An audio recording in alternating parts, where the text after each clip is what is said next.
কিছু কোশ্চেন আপনাকে অবশ্যই চিন্তা করতে হবে যে what are the reasons of choosing this job or university of this field. কেন হচ্ছে আপনার ক্যারিয়ার প্ল্যান বা কী কী অ্যাকমপ্লিশ আছে আপনি হচ্ছে ইম্প্রোভাইজ করার জন্য, বা আউটসাইড অফ ইন্টারেস্ট আপনার কী আছে, কী কী কন্ট্রিবিউশন আপনি করেছেন জবের জন্য বা এই প্রোগ্রামের জন্য। তারপর আপনি আপনার কীরকম প্যাশন বা আপনি ফিল্ডে কী কী সমস্যা আছে, সেই সমস্যা কিন্তু কাজ করতে আগ্রহী। এই একটা খুব গুরুত্বপূর্ণ জিনিস যে আপনি হচ্ছে যখন এই কোর্সটা করছেন অবশ্যই এই ফিল্ডে কী কী সমস্যা হচ্ছে আপনার দেশে, তখন কিন্তু আপনি বলতে পারবেন যে আমার দেশে এই সমস্যা আছে, এই কোর্সটা করলে আমার এই এক্সপিরিয়েন্স হলে আমি কিন্তু এই এক্সপিরিয়েন্সগুলো আমার এই দেশে আমি কার্যকর ভূমিকা পালন করতে পারবো। এক্ষেত্রে কিন্তু আমার দেশে উন্নতি হবে। এক্ষেত্রে প্রমাণ কী করে জানেন, যে আপনি দেশে যে ব্যাক করবেন আপনার কিন্তু বলতে হচ্ছে না I will back my country, এটা একটা কমন জিনিস। কিন্তু আপনি যদি এভাবে করে কানেক্ট করে ফেলেন যে আমার দেশে সমস্যা আছে, আমি এই সমস্যার সমাধানের জন্য আমি এই কোর্স থেকে এই আমার অ্যাচিভমেন্ট হলে এটা আমি দেশে ইমপ্লিমেন্ট করতে পারবো, তখন কিন্তু অ্যাডমিশন কমিটি অটোমেটিক্যালি বুঝে যায় যেটা না, আপনি কিন্তু আলাদা করে বলতেছেন না যে আমি এই দেশে ফিরে আসবো, আপনাকে কথার মাধ্যমে তারা বুঝে ফেলছে না এই ক্যান্ডিডেট অবশ্যই পড়াশোনা শেষ করে দেশে যাবে।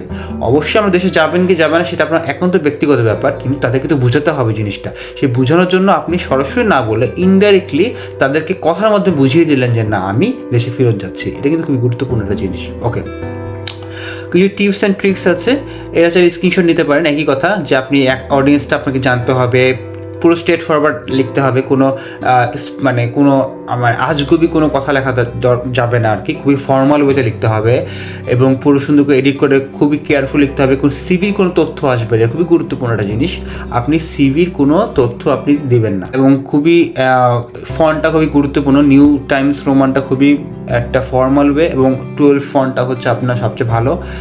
তারপর সেকেন্ড ওপিনিয়ন দিতে পারেন। তারপরে হচ্ছে কোনো কথা রিপিট করা যাবে না, কোর্স সম্পর্কে বেশি লিখতে হবে, যেহেতু আপনি পড়াশোনা আপনার মেইন মোটিভেশন, আগ্রহের কথা লিখতে পারবেন। তারপর খুব বেশি লেখাটা খুব লম্বা করা যাবে না, আমি যেটা বললাম 1 পৃষ্ঠার মধ্যে আপনি চেষ্টা করবেন আর কি।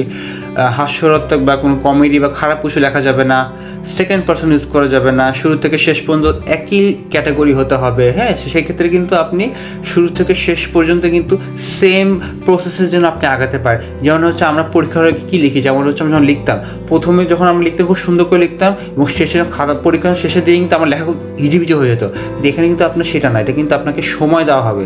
মোটিভেশন লেটারটা কিন্তু একদিনের জন্য না, আপনি আস্তে আস্তে এটাকে ডেভেলপ করবেন। আস্তে আস্তে করে আপনি প্রতিদিন চিন্তা করলে কিন্তু আপনার মনে হবে না আমি এটা একটু ইমপ্রুভ করা যায়, এটা অটোমেটিক্যালি কিন্তু চলে আসবে।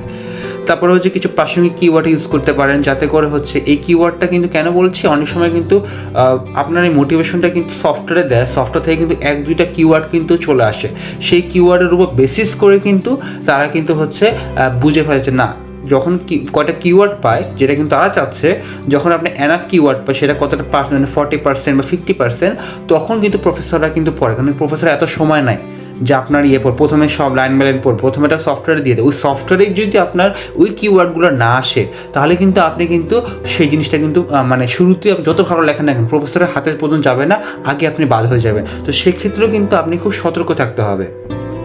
কোনো আবেগপ্রবণ কথা বলা যাবে না, খুবই ফর্মাল ওয়েতে আপনি আবেগটা প্রকাশ করবেন, যাতে করে আপনার প্রফেসররা বুঝতেই না পারে যে আপনি আসলে আবেগপ্রবণ বা আপনি হচ্ছে প্রসঙ্গের বাইরে চলে যাচ্ছেন। এটা কিন্তু আপনি খেয়াল রাখবেন।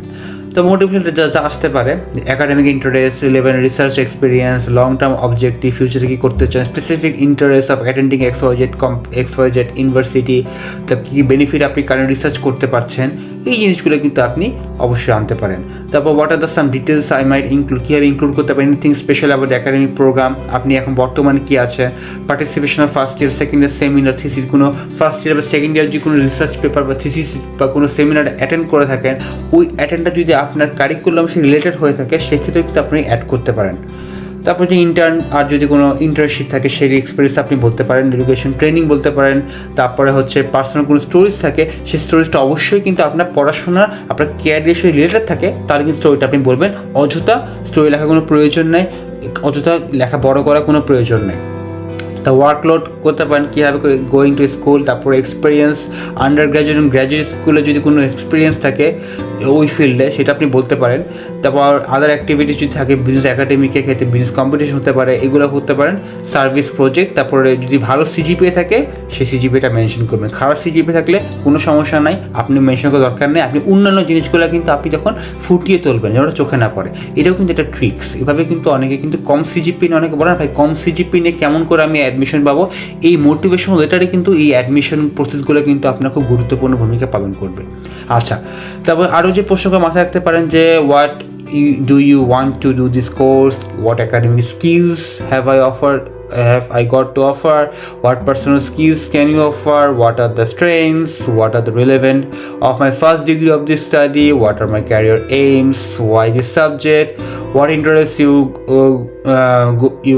to go for this subject, why this university, what do you select, why are you selecting। তো এই ব্যাপারগুলো আপনি খেয়াল রাখবেন। আচ্ছা, এখন আমি প্যারামিটারের মধ্যে জিনিসটা ফেলে দিই। প্রথমে স্ট্রাকচারের মধ্যে যেটা আবার বলছি একাডেমিক প্রফেশনাল অ্যাচিভমেন্ট দিয়ে দেবেন, তারপর কন্টেন্ট দেবেন, personal of the particular course, what are I selecting this particular university, future goal and aspects, then ফ্লোটাকে সিকোয়েন্সটা মানে ডটটাকে আপনি ম্যাচ করবেন। তারপর language to the point and কোনো গ্রামাটিক্যাল মিস্টেক করা যাবে না, এটা কিন্তু খুবই গুরুত্বপূর্ণ জিনিস। আপনি সুন্দর করে লিখলেন গ্রামাটিক্যাল মিস্টেক করে ফেলেন, এটা কিন্তু করা একদমই যাবে না। এই জন্য অনেক সফটওয়্যার আছে, সেই সফটওয়্যারগুলোতে আপনি গ্রামারটা চেক করে নেবেন। তারপরে নলেজটা খুব মিনিংফুল হতে হবে, অথেন্টিসিটি খুব অনেস্ট হতে হবে, লেখাটা প্রচুর অনেস্ট হতে হবে। আমি জানি আপনার অনেক সময় মানে নিজেকে নিয়ে অনেক উজাড় করে লিখবেন, তাদেরকে নিয়ে অনেক প্রসঙ্গ নিয়ে কথা বলবে, কিন্তু সেটা যেন অবশ্যই অনেস্টটাকে মেনটেন করে, যতটুকু মেনটেন করা হচ্ছে ততটুকু মেনটেন করে কিন্তু একটা কনক্রিট লেখা লিখতে হবে। তারপর টেক টাইমটা অবশ্যই নিতে হবে। এটা এক রাতে হবে না, এক সপ্তাহ হবে না, দরকার হলে 1 মাস 2 মাস নেন না, সমস্যা তো নাই, অল্প অল্প করে লেখেন। একটা লেখক কিন্তু একদিন উপন্যাস লিখে ফেলে না, চিন্তা করে। তো আপনার লেখাটা কিন্তু 1 পৃষ্ঠা বা 1.5 পৃষ্ঠার মধ্যে খুব চিন্তা করে, খুব সুন্দর করে, খুব ধীরে সুস্থে লিখতে হবে। আপনি 1 সপ্তাহ লেখেন, একটু ব্রেক নেন, আবার পড়েন, তখন দেখবেন অটোমেটিক্যালি আপনি কিন্তু আবার বেটার চিন্তা করতে পারছেন। এটাই কিন্তু মানুষের স্বভাব। আস্তে আস্তে কিন্তু বলে না যে চোর পালালে বুদ্ধি বাড়ে, এরকম একটা কথা আছে। তো এইভাবে কিন্তু আপনি অবশ্যই আস্তে আস্তে করে আপনি সময় নিয়ে লিখবেন, তাড়াহুড়া করার কোনো প্রয়োজন নাই। এবং যদি সম্ভব হয় তখন টিচার বা কোনো সিনিয়র যারা কিন্তু অলরেডি ওখানে পড়ছে বা কিছু, তাদের কিন্তু একটা রিভিউ করতে পারেন। তবে যেসব লাইন ব্যবহার করা যাবে না, যেমন আই ওয়াজ বর্ন ইন অমক, মাই প্যারেন্টস কেম ফ্রম, দরকার নেই প্যারেন্টসকে নিয়ে লেখা। অটোবায়োগ্রাফি লেখা দরকার নেই, কোথায় জন্মিয়েছে কোনো দরকার নাই। তারপরে হচ্ছে সাবলীল ভাষায় নির্ভুলভাবে শুদ্ধ করে লিখতে হবে। হ্যাঁ, খুবই কঠিন কোনো ভোকাবুলারি ইউজ করার দরকার নাই। তো জেনারিক স্টেটমেন্ট লিখতে হবে। হ্যাঁ, তারপরে উইক অ্যাক্সেস অফ সিজিপি, যদি যেটা বলছিলেন সিজিপি কম থাকলে মেনশন করার দরকার নাই। তো বানিয়ে কিছু বলা যাবে না, যেটা একটু আগে বললাম। শেষে একটা ডিক্লারেশন দিতে হবে যে উপরের সকল তথ্য অথেন্টিক এবং জেনুইন, যদি কোনো তথ্য ভুল বা মিথ্যা প্রমাণিত হয় এর জন্য আমি দায়ী থাকবো। এভাবে করে একটা সাইন এবং ডেট দিয়ে দিবেন, তাহলে হয়ে যাবে।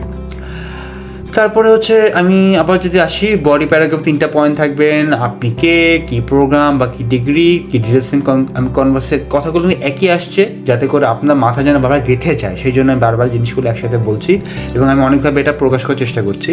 তারপরে goal of purpose, why purchase on this degree, what are the skills and knowledge do I have to gain, what do I want to do after complete this course, job or startup, research, university, blah blah blah, যেটাই হোক না কেন সেটা দিবেন। এটা কিন্তু এখান থেকে কিন্তু আপনি জবের কভার লেটার সম্পর্কে আইডিয়া পেয়ে যাবেন যদি আমার এই স্টেটমেন্টটা ফরওয়ার্ড করেন। এভাবে করে কিন্তু আপনি মনে হয় না কোথাও পাবেন। তো এই জন্য হচ্ছে ভিডিওটা যদি বড় হয়ে যাচ্ছে তারপর দেখার জন্য অনুরোধ করছি।